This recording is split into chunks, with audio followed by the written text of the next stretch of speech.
The House voted to remove Republican Congresswoman Marjorie Taylor Greene from her committee assignments, in part because of her embrace of the dangerous and debunked QAnon conspiracy theory. So who are QAnon believers? And what do they say behind closed doors? CNN's Donnie O'Sullivan brings us an exclusive look.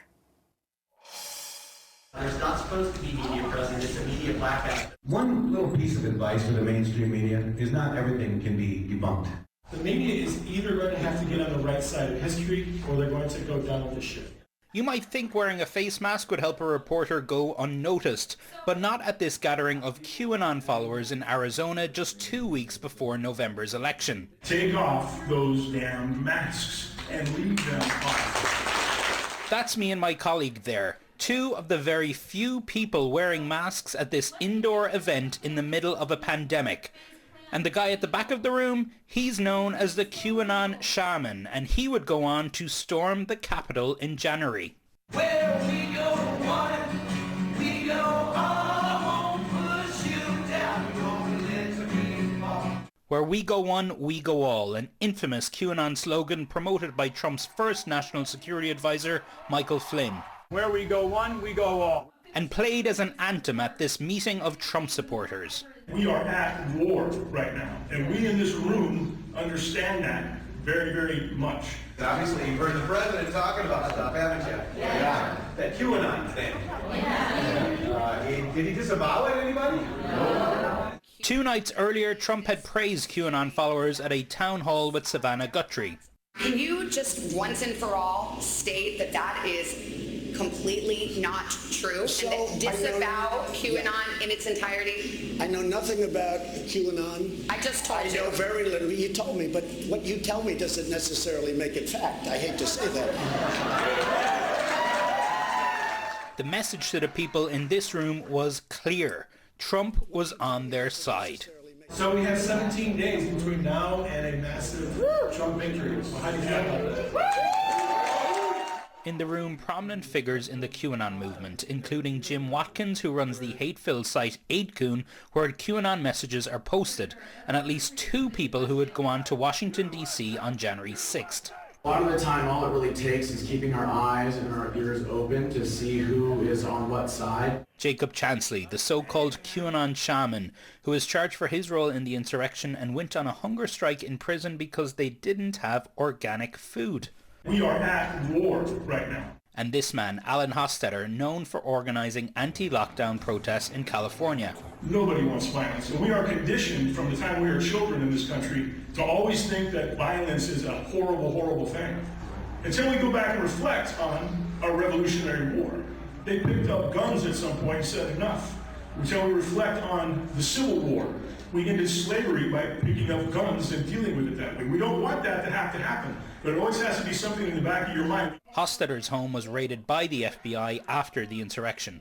Media was not allowed to officially attend the event, but any member of the public could attend, and I signed up using my name and work email address. Also in attendance was Travis View, a host of the QAnon Anonymous podcast, who has been tracking this conspiracy theory for years. One of my big takeaways from attending the Q conference is that the QAnon movement is so much more than just the predictions or the feeling like you're getting inside information. It's about the community.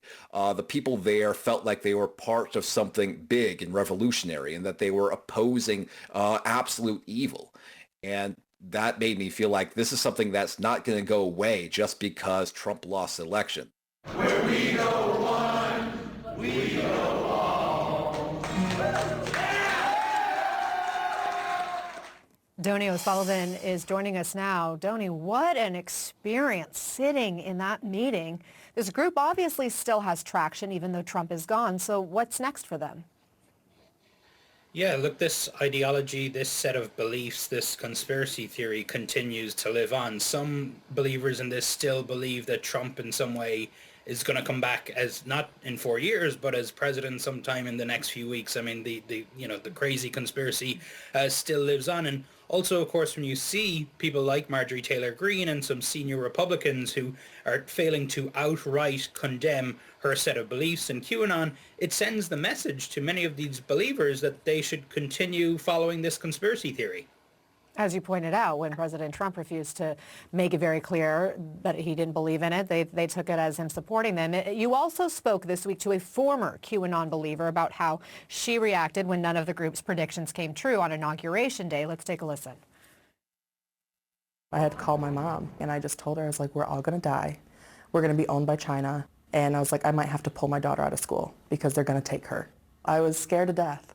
Right before the inauguration, you didn't believe Biden was really going to get sworn in. No, I expected a blackout. I expected the TV to go black and nothing to work, and so we wouldn't see anything. The assumption of what would happen would be that most of the Democratic leaders there, quite a few of the Republican leaders, all the Hollywood elite that had attended, they'd all be arrested. The military's going to haul them off. They said that Trump opened back up Guantanamo Bay, and then the military would run the country, put us in martial law because the left would come too unhinged and they'd be a danger to us. And then Trump would come back when the government was rebuilt. I know it sounds crazy. But you believed it. I did. So was that the aha moment for her, the moment that ultimately helped her break away from the group when the inauguration came and went and all of what she just mentioned didn't happen? Yeah, so in QAnon, there is Q, the person or people who post these messages. They are supposed to be seen as this sort of all-seeing, godlike figure, and there is a plan. And for years, this supposed plan was Trump was going to round up and arrest the so-called deep state. And when that didn't happen, and when then Inauguration Day happened and Biden was sworn in as president, the QAnon believers quickly tried to come up with a new conspiracy theory, which was saying, no, this is all still going to plan. Trump's going to come back somehow. But obviously, you saw Ashley Vanderbilt there. She said, wait a minute, this is just too far. She realized she had been duped. And you know what is incredible, Anna, is that, that's a 27-year-old mom there down in Myrtle Beach, South Carolina. She is a former QAnon believer. She speaks like she's a former believer. She has come out and called this out for what it is, a ridiculous, dangerous conspiracy theory. You listen to somebody like Marjorie Taylor Greene, she does not sound like a former QAnon believer.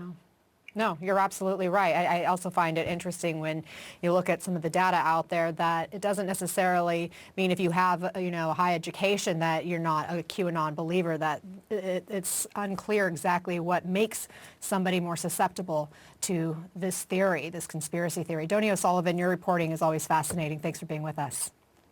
Thank you, Anna. This week...